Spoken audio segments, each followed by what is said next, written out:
अब क्या होता है, अब लॉन्गिट्यूड, दूसरी लाइन के बारे में हम पढ़ेंगे जिनका नाम दिया गया है लॉन्गिट्यूड।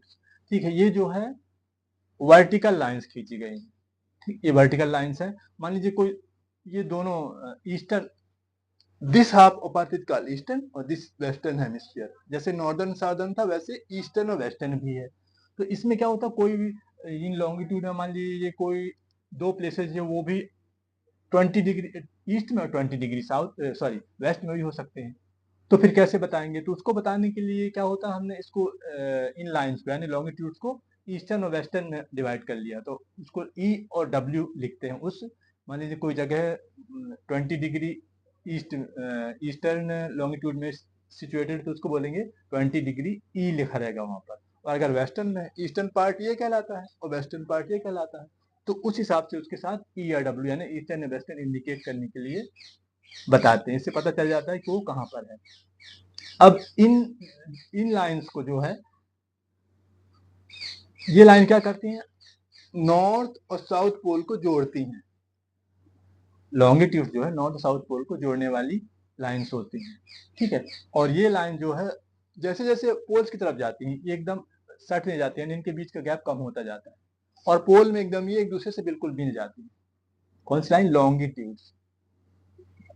तो इनके बीच की दूरी कम होती जाती है। और अब इनको भी पढ़ने के लिए जो है हम इनको मिनट, डिग्री या मिनट से दर्शाते हैं।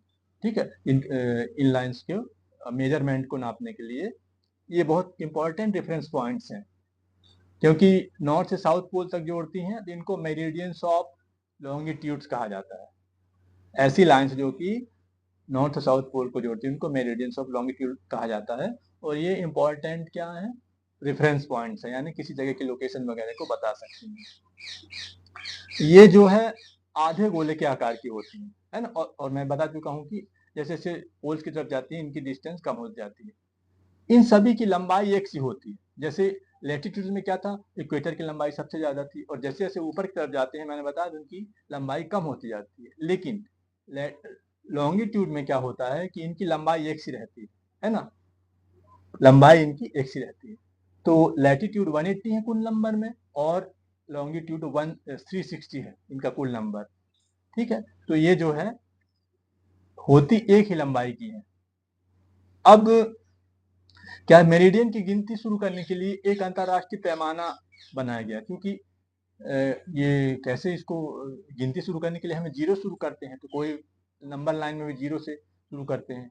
तो कैसे उन्होंने किसको माना जाए स्टैंडर्ड, तो स्टैंडर्ड पॉइंट लंदन की ग्रीनविच में एक ऑब्जर्वेटरी है जहाँ से स्टार्स की स्टडी करते हैं, उसको बोलते हैं ऑब्जर्वेटरी।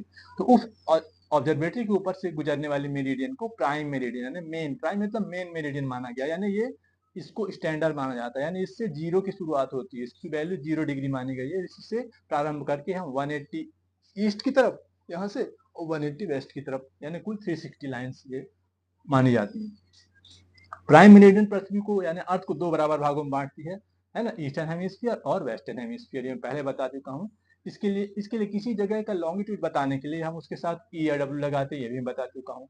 अब पैरेलल्स ऑफ लैटिट्यूड और पैरेलल्स ऑफ लॉन्गिट्यूड में जहां पर दोनों एक दूसरे को इंटरसेक्ट करती, काटती हैं, जैसे ये लाइंस हो गई और ऐसे ऐसे खींच दिया जाए, तो क्या होगा, एक ग्रिड जैसा स्ट्रक्चर बन जाएगा, जाली जैसी होती है ना, तो ये जाली जैसी संरचना बन जाती है एक दूसरे को जहां पर ये काटती हैं। ठीक है, तो उससे हम एग्जैक्ट बता सकते हैं कि ये प्लेस यहाँ पर लोकेटेड है, जहाँ पर ग्रिड का को काउंट कर लेंगे और उस हिसाब से कि इतने लैटिट्यूड इतने लॉन्गिट्यूड के बीच में ये ग्रिड है, वहीं पर उस प्लेस का लोकेशन बता सकते हैं। इसके अलावा हम क्या करते हैं, इक्विडिस्टेंट वर्टिकल और हॉरिजॉन्टल लाइन जो खींच लेते हैं, उससे भी किसी भी प्लेस का एग्जैक्ट लोकेशन बताने में मदद मिल सकती है। अब लॉन्गिट्यूड और टाइम, तो पृथ्वी की जो गति है वो समय नापने का सबसे अच्छा तरीका है। इसके अलावा सूर्य की और चंद्रमा की और ग्रहों की गति है, ये समय को बताने का बहुत अच्छा तरीका है। तो लोकल समय सूर्य की परछाई से पहचाना जाता है, जो है ना, उस जगह का 12 बजे सूर्य सबसे ऊपर आकाश में होता है, तो वही उस स्थान का लोकल टाइम कहलाता है।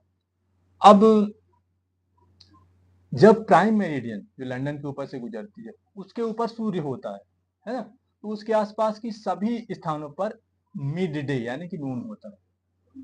ठीक है, और हमें ये भी पता है कि अर्थ जो है पश्चिम से पूर्व की तरफ घूमती है। तो ग्रीनविच के पूर्व में स्थित सभी स्थान, ग्रीनविच के जो ईस्टर्न साइड में इस तरफ, वो आगे उनका टाइम आगे रहता है, और जो पश्चिम की तरफ होंगे इस तरफ, उनका टाइम ग्रीनविच से पीछे रहेगा, है ना। ये अलग अलग इलाकों में हो सकता है।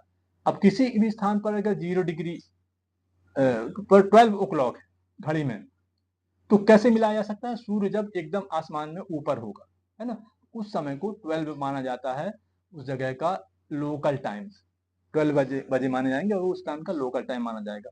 तो ये हर जगह का अलग अलग होता ही है। अब हमें स्टैंडर्ड टाइम की जरूरत क्यों पड़ी? कई देश में कई मेरिडियन में स्थित हैं, तो वहां से लोकल टाइम तो अलग अलग होंगे, क्योंकि उनका विस्तार बहुत, जैसे रूस हो गया, है ना। जैसे भारत में ही गुजरात में और अरुणाचल प्रदेश में टाइम स्थान का काफी डिफरेंस है, तो टाइम अलग अलग हो सकते हैं local times.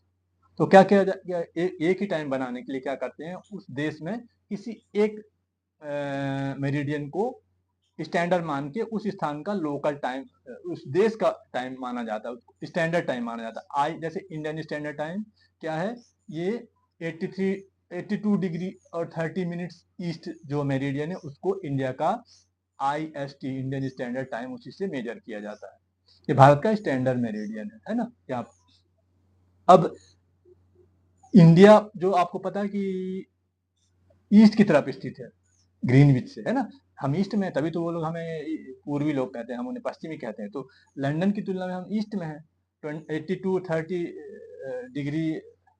82 degree 30 minutes east जो है मेरिडियन। तो ईस्ट में तो हम क्या करते हैं, लंदन के टाइम से 5 घंटे 30 मिनट आगे होता है इंडिया का Indian standard time, Greenwich mean time से। ठीक है।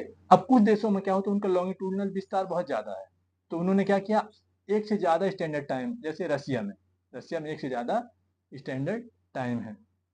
ठीक है। तो ये अब अर्थ को कुल 24 टाइम जोन्स में डिवाइड किया गया है।